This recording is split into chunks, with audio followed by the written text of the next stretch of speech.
कहानी की शुरुआत समुद्र के बीच बसे एक रहस्यमयी टापू से हुई, जहां हमें एक विशाल स्टेडियम लोगों से खचाखच भरा दिखाई दिया। वहां मौजूद सभी लोगों की नजरें सामने खड़े स्टाफ पर टिकी थी। तभी स्टाफ के इशारे पर 3 मीटर लंबी एक बड़ी शार्क धीरे धीरे चारे के तौर पर ऊपर खींच कर लाई गई। तभी वहां बैठे लड़के को समझ आ गया कि अभी कुछ बड़ा होने वाला है। उसने तुरंत अपने बड़े भाई को देखने के लिए कहा और जैसे ही उसका भाई सिर उठाकर देखने लगा, उसी पल पानी के अंदर से एक विशाल जीव अचानक बाहर निकल आया।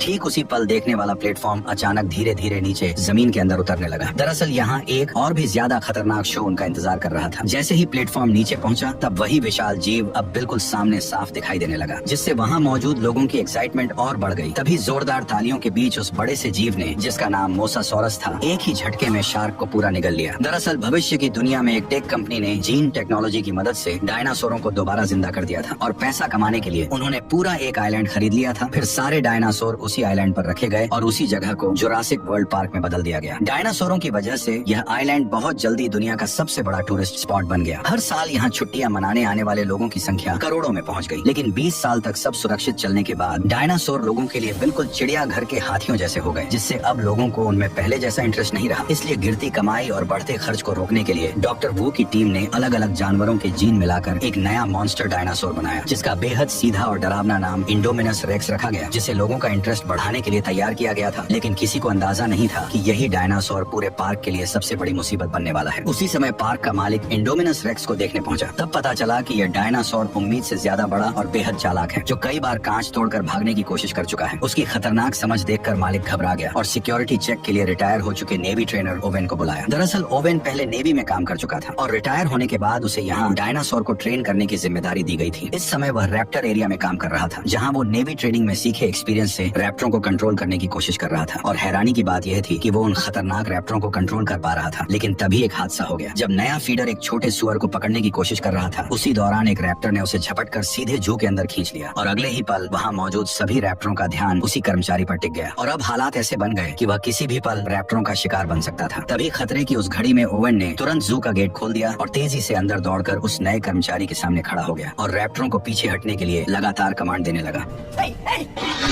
काफी कोशिशों के बाद ओवेन के साथी कर्मचारी को बाहर खींचने में कामयाब हो गए। लेकिन उसी वक्त रैप्टर नीचे झुककर शिकार की पोजीशन में आ गए, जिससे ओवेन को समझ आ गया कि अब उसकी जान खतरे में आ चुकी है। इसलिए वह एक तरफ कमांड देता रहा और दूसरी तरफ धीरे धीरे पीछे हटता गया। फिर जैसे ही गेट बंद होने ही वाला था, वह अचानक एक रोल मारकर ठीक समय पर बाहर निकल आया और इस तरह उसकी जान बच गई। इसके बाद क्लेरा ओवेन को इंडोमिनस रेक्स के पास ले गई और बताया कि यह टी रेक्स के जीन से बना एक सीक्रेट हाइब्रिड है, जो बचपन से अकेले पला है। यह सुनकर ओवेन ने चेतावनी दी कि अकेलापन उसे खतरनाक बना सकता है, इसलिए उसने तुरंत डायनासोर को दिखाने को कहा। लेकिन हैरानी की बात यह थी कि खाना डालने के बाद भी इंडोमिनस कहीं दिखाई नहीं दिया, जिससे सब बेचैन हो गए। और सबसे अजीब बात यह थी कि मॉनिटरिंग सिस्टम भी किसी तरह का हीट सिग्नल पकड़ नहीं पा रहा था, जैसे वह विशाल दानव अचानक हवा में गायब हो गया हो। तभी ओवेन की नजर दीवार पर पड़े बड़े बड़े पंजों के निशानों पर गई और इससे अंदाजा लगाया गया कि शायद इंडोमिनस दीवार पार करके बाहर निकल गया है। यह सुनते ही क्लेरा का चेहरा पीला पड़ गया। उसने तुरंत कंट्रोल सेंटर लौटने का फैसला किया और रास्ते में ही टीम को अलर्ट रहते हुए इंडोमिनस के शरीर में लगी लोकेशन चिप तुरंत ट्रैक करने को कहा। दूसरी तरफ पार्क के अंदर मौजूद ओवेन और गार्ड दीवार के पास जाकर ये देखने लगे कि आखिर इंडोमिनस बाहर कैसे निकला। लेकिन तभी कंट्रोल सेंटर से एक डरावनी खबर आई कि लोकेशन चिप दिखा रही है कि इंडोमिनस अभी भी अंदर ही है। ये सुनते ही सबके होश उड़ गए, क्योंकि उस समय तीनों लोग अभी भी उन्हीं पंजों के निशानों को ध्यान से देख रहे थे। कंट्रोल रूम के स्टाफ ने तुरंत गार्ड को फोन करके उन्हें जल्दी से वहाँ से निकलने के लिए कहा। ओवेन ने जैसे ही यह सुना, वह तुरंत मुड़कर अंदर वाले गेट की तरफ दौड़ पड़ा। लेकिन तभी आखिरी गार्ड ने देखा कि इंडोमिनस ठीक उस ओर बढ़ रहा है जिधर ओवेन भाग रहा था। तभी इस अफरा तफरी में अचानक डायनासोर ने एक गार्ड पर हमला कर दिया। घबराकर दूसरा गार्ड दीवार के पास बने गेट तक पहुंचा और उसे तुरंत खोल दिया। जब उसने देखा कि उसका साथी इंडोमिनस के हाथों मारा जा चुका है, तो डर के मारे वो घबरा गया और बिना सोचे समझे भागकर गेट के बाहर निकल गया। उधर ओवेन भी पूरी ताकत से दौड़ता रहा और आखिरकार गेट बंद होने से ठीक पहले बाहर निकलने में कामयाब हो गया। लेकिन इंडोमिनस ने गेट में बची छोटी सी दरार का फायदा उठाया और जोरदार टक्कर मारकर पूरा गेट तोड़ दिया और वो भी बाहर निकल आया। इस खतरनाक पल में ओवेन ने तुरंत जमीन पर स्लाइड मारकर खुद को एक कार के नीचे छुपा लिया और फिर बिना देर किए पीछे मुड़कर उस डायनासोर की हर हरकत पर नजर रखने लगा। उसके भारी कदमों की आवाज से उसे पता चला कि इंडोमिनस अब गार्ड की ओर बढ़ रहा है। उस समय कार के पीछे छिपा गार्ड इतना डरा हुआ था कि उसकी सांसें तक अटक चुकी थी। इसी बीच इंडोमिनस किसी राक्षस की तरह सामने आया और गार्ड को एक ही झटके में जिंदा निकल गया। अपनी जान बचाने के लिए ओवेन ने जल्दी से कार के फ्यूल टैंक को काट दिया और पेट्रोल बहने दिया, ताकि उसकी गंध इंडोमिनस को कंफ्यूज कर दे और वह उसे सूंघ न पाए। और सच में कुछ ही देर बाद इंडोमिनस को उसकी मौजूदगी का पता नहीं चला और एक जोरदार दहाड़ लगाकर अचानक वहाँ से चला गया। लेकिन अब वह खतरनाक डायनासोर इंसानी कैद से बाहर निकल चुका था, जिस वजह से कंट्रोल रूम में बैठे सभी लोग घबरा गए। उसी वक्त उन्हें पता चला कि इंडोमिनस लगभग 5000 मीटर दूर विजिटर एरिया की तरफ बढ़ रहा है, जहाँ करीब 20,000 लोग मौजूद हैं। ये सुनते ही क्लेरा ने उस एरिया में अलार्म बजाने की तैयारी की, लेकिन तभी पास खड़े मालिक ने उसे तुरंत रोक दिया, क्योंकि चेतावनी जारी होते ही पूरा पार्क बंद करना पड़ता और सिक्योरिटी पर सवाल उठ जाते, जिससे पार्क बंद होने तक की नौबत आ सकती थी। इसलिए मालिक को भरोसा था कि सिक्योरिटी टीम उस डायनासोर को संभाल लेगी। उसी समय सोल्जर्स की टीम उस जगह पहुंच चुकी थी जहां ट्रैकिंग चिप इंडोमिनस की लोकेशन दिखा रही थी, लेकिन वहां पहुंचने के बाद भी उन्हें इंडोमिनस कहीं दिखाई नहीं दिया। तभी टीम लीडर ने देखा कि जमीन पर पड़ा ट्रैकर इंडोमिनस के शरीर से निकाल दिया गया है। उसी पल अचानक कुछ खून की बूंदें रहस्यमय तरीके से उसके हाथ पर गिरने लगी। ये देखते ही सभी लोग डर कर ऊपर देखने लगे और जो नजारा उन्होंने देखा उसने सबको हैरान कर दिया। दरअसल इंडोमिनस ने गिरगिट के जीन की मदद से खुद को आसपास के माहौल में पूरी तरह छिपा लिया था। ये देखते ही टीम लीडर भागने ही वाला था कि उसी पल इंडोमिनस ने उसे पकड़ लिया। बाकी सभी गार्ड तुरंत अपनी स्टन गन उठाकर उस पर फायर करने लगे, लेकिन अगले ही पल इंडोमिनस ने अपने भारी पैर से टीम लीडर को कुचलकर मौत के घाट उतार दिया। बाकी गार्ड उसे रोकने के लिए आगे बढ़े और लगातार इलेक्ट्रिक शॉट मारते रहे, लेकिन इंडोमिनस ने एक एक करके सभी को बेरहमी से मार गिराया और 1 मिनट से भी कम समय में कई लोग अपनी जान गंवा बैठे। ये खबर मिलते ही ओवन ने गुस्से में क्लेरा को चेतावनी दी कि इंडोमिनस एक ऐसा मॉन्स्टर है जिसे खुद भी नहीं पता कि वह असल में क्या है, और अगर वह जंगल से बाहर निकल गया तो वह हर जिंदा चीज को मारना शुरू कर देगा, क्योंकि ऐसा करके ही वह जिंदा रह सकता है। इसलिए उसे रोकने के लिए असली हथियारों का इस्तेमाल करना ही पड़ेगा। लेकिन क्लेरा अपने मेहनत से बनाए इस पार्क को जंग का मैदान बनते नहीं देखना चाहती थी। इसी वजह से उसने ओवन की सलाह को नकार दिया। ये सुनकर ओवन गुस्से में कंट्रोल रूम से बाहर चला गया, लेकिन पार्क में मौजूद 20,000 से ज्यादा लोगों की सेफ्टी के लिए क्लेरा ने आखिरकार पूरे पार्क में अलार्म बजा दिया। उसी समय दोनों भाई पार्क के एक प्रोजेक्ट का मजा लेने जा रहे थे और जैसे ही उनकी टूर कार स्टार्ट हुई उसी पल स्टाफ को खतरे की चेतावनी मिल गई। इसलिए उन्होंने तुरंत बाकी सभी टूर कारों को रोक दिया। लेकिन अजीब बात यह थी कि दोनों भाइयों की कार नहीं रुकी और वह धीरे धीरे पार्क के अंदर की ओर बढ़ती चली गई। इस इलाके में कई तरह के शाकाहारी डायनासोर खुलेआम घूम रहे थे, जैसे 3 सींग वाला ट्राइसेराटॉप्स, बड़े बड़े हड्डी जैसे प्लेट वाले स्टेगोसोरस और वहीं लंबी गर्दन वाला ब्रैकियोसोरस। ये सभी डायनासोर काफी शांत थे, लेकिन तभी टूर कार के अंदर अचानक एक चेतावनी सुनाई दी, जिसमें बताया गया कि सिस्टम में गड़बड़ी आ गई है और गाड़ी अब अपने आप होटल की तरफ वापस लौटेगी। लेकिन बड़ा भाई लौटना नहीं चाहता था। ऊपर से दोनों पार्क की ऑपरेशन मैनेजर क्लेरा के भतीजे थे, इसलिए उनके पास एक खास एक्सेस वाला रिस्टबैंड था। इसी वजह से उसने सीधे सिस्टम को कंट्रोल कर लिया और अपने छोटे भाई को लेकर पार्क के और अंदर की तरफ बढ़ गया। उधर क्लेरा को भी अचानक अपने भतीजों की याद आई और उसने तुरंत बड़े भतीजे को फोन मिलाया, लेकिन उसी समय नेटवर्क चला गया। इसलिए उसने घबराकर स्टाफ से पूछा कि क्या सभी टूर कार वापस लौट आई हैं। जांच करने पर पता चला कि बस एक ही टूर कार अभी तक वापस नहीं आई थी और वही कार उसके दोनों भतीजों की थी। ये सुनते ही क्लेरा घबरा गई और तुरंत रेस्क्यू टीम को वहाँ जाने को कहा, लेकिन रेस्क्यू टीम पहले से ही व्यस्त थी, इसलिए मजबूरी में उसे ओवेन के पास जाकर मदद मांगनी पड़ी। उधर दोनों भाई पार्क के टूर एरिया के आखिरी हिस्से तक पहुँच चुके थे और तभी उन्होंने देखा कि सामने की फेंस किसी ताकतवर चीज ने तोड़ दी थी। जब उन्हें आगे जाने का रास्ता दिखा तो बड़ा भाई कार को तुरंत अंदर ले गया। थोड़ी देर बाद वे एक घने जंगल वाले इलाके में पहुंचे जहां कई एंकाइलोसोरस घूम रहे थे और पहली नजर में उन्हें 4 ही दिखाई दे रहे थे, लेकिन छोटे भाई ने जोर देकर कहा कि वहां 5 हैं। इसलिए बड़े भाई ने फिर से ध्यान से गिनती शुरू की। तभी उन्हें समझ आया कि कार के कांच में जो परछाई दिख रही है वह असल में 5वां नहीं बल्कि उनके पीछे खड़ा इंडोमिनस रेक्स है, जो चुपचाप उनके पास आ चुका था। उसने जोरदार दहाड़ मारते हुए कार को लात मार दी, जिससे दोनों भाई कार के साथ कई फीट दूर पहुंच गए। जैसे ही बड़ा भाई घबराकर कोई नाकाम कोशिश करने वाला था, तभी एक एंकाइलोसोरस की भारी पूंछ कार से टकराई और गाड़ी उलटकर दूर जा गिरी। इंडोमिनस रेक्स ने सोचा कि एंकाइलोसोरस उसका शिकार छीन रहा है, इसलिए उसने तुरंत उस पर हमला कर दिया और दोनों के बीच जबरदस्त लड़ाई शुरू हो गई। जब उसने एंकाइलोसोरस को काटने की कोशिश की तो उसकी मजबूत खाल की वजह से उसके दांत अचानक हिलने लगे। गुस्से में उसने अपने नुकीले पंजों से एंकाइलोसोरस की पीठ पर गहरा वार किया और आखिरकार उसे पलटकर एक ही झटके में मार डाला। ये सब देखकर दोनों भाई डर से कांप उठे और उसी वक्त क्लेरा का फोन फिर से बज उठा। फोन की आवाज सुनते ही इंडोमिनस को अचानक कार के अंदर मौजूद शिकार का ध्यान आया और थोड़ी देर उसे घूरने के बाद उसने अपने पंजे से कार को जकड़ लिया। फिर उसने अपना विशाल मुंह खोलकर सीधे उसे निगलने की कोशिश की, लेकिन जब ऐसा करने में उसे मुश्किल हुई तो उसने चालाकी दिखाई। उसने कार को दांतों से पकड़कर जोर जोर से जमीन पर पटकना शुरू कर दिया। कांच टूटने ही वाला था कि तभी बड़े भाई ने मौका देखकर अपनी सीट बेल्ट खोल दी और छोटे भाई को पकड़कर कार से बाहर निकल आया। लेकिन उनकी यह हरकत इंडोमिनस की तेज आंखों से छिप नहीं सकी और उसने तुरंत उनका पीछा करना शुरू कर दिया। खुशकिस्मती से सामने एक छोटा सा झरना था, लेकिन इंडोमिनस ने पास आते ही अपना विशाल मुंह खोला। तभी दोनों भाई सही समय पर झरने में कूदकर उसकी पकड़ से बच निकले। उसी समय क्लेरा भी जंगल में पहुंच गई, लेकिन कुछ ही देर में उसे समझ आ गया कि यहाँ हालात पूरी तरह बदल चुके हैं। चारों तरफ इंडोमिनस के हाथों मारे गए डायनासोरों की लाशें बिखरी पड़ी थी। ये देखकर ओवेन को और भी यकीन हो गया कि इंडोमिनस किसी भी चीज को जिंदा छोड़ने वाला नहीं है। कुछ ही देर में उन्हें वह टूर कार मिल गई जिसमें दोनों भाई बैठे थे, लेकिन जब क्लेरा ने टूटी हुई कार और जमीन पर पड़ा मोबाइल देखा तो उसे लगा कि उसके भतीजों को इंडोमिनस खा चुका है। ये सोचकर वह बुरी तरह टूट गई। तभी ओवेन ने जमीन पर उभरे पैरों के निशान देखे जो उन्हें झरने तक ले गए। वहाँ पहुंचकर उसने अंदाजा लगाया कि लड़के जिंदा हैं और शायद यहाँ से बचकर निकल गए हैं। ये सुनकर क्लेरा को थोड़ी राहत मिली। लेकिन उसी समय कंट्रोल रूम में बैठे स्टाफ को एक और खतरनाक बात पता चली कि पार्क के अलार्म की वजह से 20,000 से ज्यादा लोग अब रिजॉर्ट एरिया में इकट्ठा हो चुके हैं और इंडोमिनस ज्यादा से ज्यादा शिकार करने के लिए तेजी से उसी रिजॉर्ट की तरफ बढ़ रहा है, जिससे साफ था कि एक बहुत बड़ी तबाही होने वाली है। मजबूरी में पार्क के मालिक ने आखिरकार फैसला किया कि उसे भारी हथियारों का इस्तेमाल करना पड़ेगा, लेकिन स्टाफ की कमी होने की वजह से मालिक खुद हेलीकॉप्टर उड़ाकर भारी हथियारों के साथ इंडोमिनस का शिकार करने निकल पड़ा। जब टीम ने इंडोमिनस को ढूंढ लिया तो बिना किसी देरी के उस पर फायरिंग शुरू कर दी। तेज फायरिंग के चलते इंडोमिनस रेक्स सीधे फ्लाइंग डायनासोर के एरिया में घुस गया, जहां 50 इंच और 100 इंच के फ्लाइंग डायनासोर इधर उधर भागने लगे, जिससे पूरे टापू पर हड़कंप मच गया। तभी फायरिंग कर रहे सैनिकों में से एक को उड़ते हुए डायनासोर ने बाहर खींच लिया और दूसरा डायनासोर के कांच से टकराते ही मारा गया। तभी हेलीकॉप्टर धीरे धीरे कंट्रोल खोकर नीचे गिरने लगा और हमारे अमीर किरदार इरफान खान अपनी जान गंवा बैठे। तभी अचानक वे सभी डायनासोर उड़ते हुए सामने आ गए। उन्हें पास आते देख ओवेन तुरंत क्लेरा के साथ मिलकर जंगल की ओर भागने लगा। उधर दोनों भाई सुनसान पड़ी कार की मदद से जंगल से बाहर निकल रहे थे, लेकिन छोटे भाई ने देखा कि पंख वाले डायनासोर उनके पीछे पीछे आ रहे हैं। खतरे को भांपते ही उसने बड़े भाई को जल्दी से कार चलाने को कहा। आखिरकार वे पार्क के एंट्री गेट तक पहुंच गए और वहां के स्टाफ ने उन्हें देख लिया। अपने भतीजे का मैसेज मिलने पर क्लेरा और ओवन भी जंगल से बाहर निकले और एक कार पाकर उन्होंने तय किया कि वे रिसोर्ट में मिलेंगे। इस बीच पार्क की सभी राइड्स तुरंत बंद कर दी गई और सभी विजिटर मजबूर होकर रिसोर्ट में वहीं रुक गए। तभी पब्लिक ब्रॉडकास्ट से इमरजेंसी नोटिस आया और लोगों को तुरंत छुपने के लिए कहा गया। शुरुआत में लोग नहीं समझ पाए कि क्या हो रहा है, लेकिन जैसे ही उन्होंने आसमान में उड़ते पंख वाले डायनासोर देखे तो उन्हें सब समझ में आ गया। घबराकर सभी लोग इधर उधर भागने लगे, लेकिन पंख वाले डायनासोर इतने तेज थे कि जल्दी ही लोगों के सामने पहुंच गए और हमला शुरू कर दिया। पार्क में हर जगह चीख पुकार सुनाई देने लगी। इसी बीच दोनों भाई रिसोर्ट तक पहुंच गए और क्लेरा की असिस्टेंट से टकरा गए, लेकिन बदकिस्मती से असिस्टेंट जैसे ही उन्हें दूर ले जाने वाली थी तभी एक पंख वाला डायनासोर उसे पकड़ कर ले गया और उसे झील में फेंक दिया। लेकिन डायनासोर को पता नहीं था कि यह मोसासोरस का इलाका है और अनजाने में वे सभी पानी में उतरकर लगातार महिला पर हमला करते रहे। दोनों भाई ये सब देखकर पूरी तरह डर चुके थे। जैसे ही पंख वाले उड़ने की कोशिश करने लगे तभी मोसासोरस अचानक मुंह खोलते हुए पानी से बाहर आया और लड़की को डायनासोर के साथ निकल गया। ये देखकर घबराए हुए दोनों भाई जान बचाने के लिए छुपने की जगह ढूंढने लगे, लेकिन तभी सिक्योरिटी टीम मौके पर पहुंच गई और उन्होंने ट्रैंक्विलाइजर गन से फायर करके फ्लाइंग डायनासोरों को कुछ समय के लिए पीछे हटने पर मजबूर कर दिया, जिससे रिजॉर्ट एरिया को थोड़ी राहत मिल गई। लेकिन अभी हालात और भी बिगड़ने वाले थे, क्योंकि मिलिट्री ऑफिसर के आते ही उसने सारा कंट्रोल अपने हाथ में ले लिया और मौका मिलते ही अपना असली प्लान शुरू कर दिया। असल में वो रैप्टरों की मदद से उस खतरनाक डायनासोर का शिकार करना चाहता था, ताकि साबित किया जा सके कि ये रैप्टर मिलिट्री के लिए एक हथियार बन सकते हैं। जब ओवेन को यह पता चला तो वह तुरंत वहां पहुंचा और गुस्से में ऑफिसर को जोरदार मुक्का मार दिया, क्योंकि इन रैप्टरों को उसने बचपन से पाला था और वह उन्हें किसी खतरनाक मिशन में नहीं झोंकना चाहता था। लेकिन अब पूरे पार्क में मौजूद 20,000 लोगों की जान दांव पर थी, इसलिए काफी सोचने के बाद आखिरकार ओवेन को भी इस मिशन के लिए मजबूर होकर हाँ करनी पड़ी। उन्होंने इंडोमिनस रेक्स को पकड़ने के लिए एक तरह का हाइड एंड सीक गेम खेलने का फैसला किया। प्लान यह था कि पहले रैप्टर अपनी तेज सूंघने की ताकत से इंडोमिनस का पता लगाएंगे और आर्मी उनकी पीछे पीछे रहकर सही मौके पर भारी हथियारों से हमला करेंगे। उधर कलेरा को डर था कि दोनों भाई फिर कहीं भाग न जाएं, इसलिए उसने उन्हें एक सुरक्षित कंट्रोल ट्रेन के अंदर बैठा दिया और खुद सामने बैठकर इस पूरे ऑपरेशन को मॉनिटर करने लगी। तैयारी पूरी होने के बाद ओवेन ने इंडोमिनस के मांस का एक टुकड़ा निकाला, फिर उसने वह मांस रैप्टरों को सूंघाया और जब सभी रैप्टर तैयार हो गए तब ओवेन ने आखिरकार उनके पिंजरे खोल दिए। इसके बाद हथियारों से लैस सैनिक भी उनके पीछे पीछे जंगल के अंदर बढ़ने लगे। पूरा दल रैप्टरों के पीछे तेजी से घने जंगल में आगे बढ़ता गया और आखिरकार एक सुनसान जगह पर अचानक रैप्टर रुक गए। सभी सैनिक तुरंत सतर्क हो गए और अपने हथियार सामने की ओर तान दिए, लेकिन उन्हें यह बिल्कुल अंदाजा नहीं था कि अगले ही पल कुछ बेहद अजीब होने वाला है। इसी टेंशन भरे माहौल में अचानक एक विशाल जीव धीरे धीरे जंगल से बाहर आने लगा और देखते ही देखते इंडोमिनस रेक्स सबके सामने आ खड़ा हुआ। ओवेन का प्लान था कि ट्रेन किए हुए रैप्टर इस डायनासोर पर हमला करेंगे, लेकिन हैरानी की बात यह थी कि दोनों तरफ के डायनासोर अचानक एक दूसरे को घूरने लगे, जैसे कोई अजीब बातचीत हो रही हो। रैप्टरों ने तुरंत हमला नहीं किया, बल्कि उन्होंने इंसानों की मौजूदगी को ही इंडोमिनस के सामने जाहिर कर दिया। ये देखकर ओवेन को भी कुछ गड़बड़ होने का एहसास हुआ। उसे अचानक समझ आया कि इंडोमिनस के शरीर में शायद रैप्टर का डीएनए भी मिला हुआ है, इसी वजह से वह रैप्टरों के साथ किसी तरह से बात कर पा रहा है। कंट्रोल रूम में बैठा ऑफिसर यह देखकर घबरा गया। उसने तुरंत सभी सैनिक को फायरिंग का ऑर्डर दे दिया। यहीं से हालात पूरी तरह बिगड़ गए, क्योंकि जिस प्लान से इंडोमिनस को खत्म करना था उसी ने रैप्टरों को इंसानों के खिलाफ खड़ा कर दिया। लेकिन जब सैनिकों ने देखा कि डायनासोर जंगल की तरफ भाग रहे हैं तो वे भी उनके पीछे दौड़ पड़े। कुछ ही मिनटों के अंदर पूरी टीम लगभग रैप्टरों के हमले में खत्म हो गई और यह सब देखकर क्लेरा बुरी तरह घबरा गई। तभी सामने से एक सैनिक आया जो अभी अभी रैप्टरों से जान बचाकर भागा था, लेकिन जैसे ही वह कार में बैठने वाला था तभी एक रैप्टर ने पीछे से उस पर हमला कर दिया। यह नजारा देखकर कार में बैठे दोनों भाई घबरा गए। हालत बिगड़ते देख क्लेरा ने तुरंत कार स्टार्ट की और वहाँ से तेजी से निकलने लगी, लेकिन तभी दूसरी तरफ से एक और रैप्टर अचानक उनकी तरफ दौड़ता हुआ आ गया। कार का दरवाजा खुला हुआ था और किसी भी पल रैप्टर उन तक पहुँच सकता था। घबराकर उन्होंने पास पड़े कंटेनर उठाए और उन्हें कार के बाहर फेंकना शुरू कर दिया ताकि रैप्टर का रास्ता रुक जाए, लेकिन रैप्टर बड़ी आसानी से उनसे बचते हुए गाड़ी का पीछा करते रहे। क्लेरा ने कांच में देखा कि रैप्टर तेजी से उनके करीब आता जा रहा है, इसलिए उसने अचानक स्टीयरिंग घुमाया और कार से जोरदार टक्कर मारकर रैप्टर को गिरा दिया। लेकिन उसी समय दूसरी तरफ से एक और रैप्टर दोनों भाइयों के बिल्कुल करीब पहुंच गया। घबराकर दोनों ने इलेक्ट्रिक स्टिक से उस पर वार कर दिया। ठीक उसी वक्त ओवेन भी वहां पहुंच गया। फिर सभी लोग जल्दी से कंट्रोल रूम की तरफ निकल पड़े। उधर कंट्रोल रूम में मौजूद ऑफिसर ने जब देखा कि ऑपरेशन पूरी तरह फेल हो चुका है तो वह गुस्सा होने के बजाय और भी खुश होकर लैब पहुंच गया। पर जब ओवेन और बाकी लोग भी लैब में पहुंचे तो वे हैरान रह गए, क्योंकि वहां के सारे कर्मचारी पहले ही हेलीकॉप्टर से भाग चुके थे। तभी डॉक्टर के प्राइवेट ऑफिस में उन्हें इंडोमिनस के जीन का असली राज पता चला। असल में इस मॉन्स्टर के अंदर दर्जनों अलग अलग जीवों के जीन मिलाए गए थे। ये सच सामने आने के बाद ऑफिसर भी बाहर आ गया। उसने साफ साफ बताया कि यह सब उसी का प्लान था और उसी की वजह से इतना खतरनाक जानवर बनाया गया था। लेकिन इससे पहले कि वह अपनी बात खत्म कर पाता, रैप्टरों का झुंड अचानक उस जगह पर पहुंच गया और अगले ही पल एक रैप्टर सीधे ऑफिसर की तरफ बढ़ गया। डर के मारे ऑफिसर ने तुरंत वही तरीका अपनाने की कोशिश की जो ओवेन रैप्टरों को ट्रेन करते समय अपनाता था, लेकिन तभी रैप्टर ने उस पर हमला कर दिया। ये देखकर ओवेन, क्लेरा और बच्चों के साथ तुरंत लैब से भाग निकला। तभी अचानक बाकी बचे 3 रैप्टर दौड़ते हुए उनके सामने आ खड़े हुए और उन्हें चारों तरफ से घेर लिया। इन रैप्टरों में एक के शरीर पर नीली धारियां थीं और उसका नाम ब्लू था, जो इस पूरे झुंड की लीडर थी। ओवेन ने उसकी आंखों में देखा और समझ गया कि वह उसकी दुश्मन नहीं है, इसलिए उसने तुरंत उसके सिर से कंट्रोल वाला उपकरण हटा दिया। तभी अचानक इंडोमिनस भारी कदमों के साथ वहां आ पहुंचा और धीरे धीरे उनकी तरफ बढ़ने लगा। लेकिन इसके बाद जो हुआ वह किसी ने नहीं सोचा था। इंडोमिनस ने रैप्टरों को इंसानों पर हमला करने का आदेश देने की कोशिश की, लेकिन ब्लू ने अचानक मुड़कर ओवन की तरफ देखा, जैसे उसे कुछ याद आ गया हो, और उसने इंसानों पर हमला करने के बजाय ओवन को भागने का इशारा किया। इसके बाद उसने इंडोमिनस की तरफ मुड़कर गुस्से में जोरदार दहाड़ लगाई। ये देखकर इंडोमिनस और भी ज्यादा भड़क गया। उसने अपनी भारी पूंछ घुमाकर ब्लू को कई मीटर दूर फेंक दिया। लेकिन जैसे ही पीछे खड़ी उसकी दोनों बहनों ने अपने लीडर को लड़ते देखा तो उन्होंने तुरंत पलटकर जबरदस्त हमला शुरू कर दिया। लेकिन इंडोमिनस रेक्स का विशाल शरीर और उसकी खतरनाक ताकत के सामने उनका हमला बेहद कमजोर साबित हुआ और देखते ही देखते दोनों रैप्टर लड़ते लड़ते मारी गई। इसी बेहद खतरनाक पल में क्लेरा के दिमाग में अचानक एक आइडिया आया। उसने तुरंत कंट्रोल रूम में मौजूद अपने साथी से कांटेक्ट करके नंबर 9 वाले बाड़े को खोलने को कह दिया, क्योंकि इस वक्त उन्हें इस ताकतवर डायनासोर को खत्म करने के लिए उससे भी ज्यादा ताकतवर डायनासोर की सख्त जरूरत थी। जैसे ही बाड़ा खुला तो वही पहला खतरनाक टी-रेक्स बाहर निकला, जिसे 20 साल पहले तैयार किया गया था। क्लेरा चालाकी से जल्द ही टी-रेक्स को इंडोमिनस रेक्स के सामने ले आई और यहीं से दोनों दानवों के बीच की भयानक जंग शुरू हो गई। जब टी-रेक्स ने इस अजीब हाइब्रिड से आमने सामने टक्कर ली तो उसने इंडोमिनस रेक्स को याद दिला दिया कि यहाँ का असली बॉस कौन है। लेकिन जबरदस्त लड़ाई के दौरान ताकत के फर्क और इंडोमिनस रेक्स के बेहद खतरनाक पंजों की वजह से बूढ़ा टी-रेक्स धीरे धीरे कमजोर पड़ने लगा। ठीक उसी खतरनाक पल में ब्लू दोबारा लौट आई और बिना देर किए लड़ाई में कूद पड़ी। उसके फुर्तीले शरीर ने पल भर में इंडोमिनस रेक्स का ध्यान भटका दिया और इसी वजह से टी-रेक्स को हमला करने का मौका मिल गया। उसने खुद को संभालते हुए ब्लू के साथ मिलकर इंडोमिनस रेक्स पर घातक हमला कर दिया। आखिरकार दोनों की मदद की बदौलत टी-रेक्स को सही मौका मिल गया और उसने पूरी ताकत से इंडोमिनस रेक्स को जोरदार झटके से दूर फेंक दिया। लेकिन इस भयानक टक्कर की गूंज ने तुरंत समुद्र के असली शिकारी का ध्यान खींच लिया और तभी विशाल मोसासोरस अचानक पानी से बाहर उछल पड़ा। उसने बिजली की रफ्तार से इंडोमिनस रेक्स की गर्दन को अपने जबड़ों में जकड़ा और उसे गहरे समुद्र में घसीट ले गया।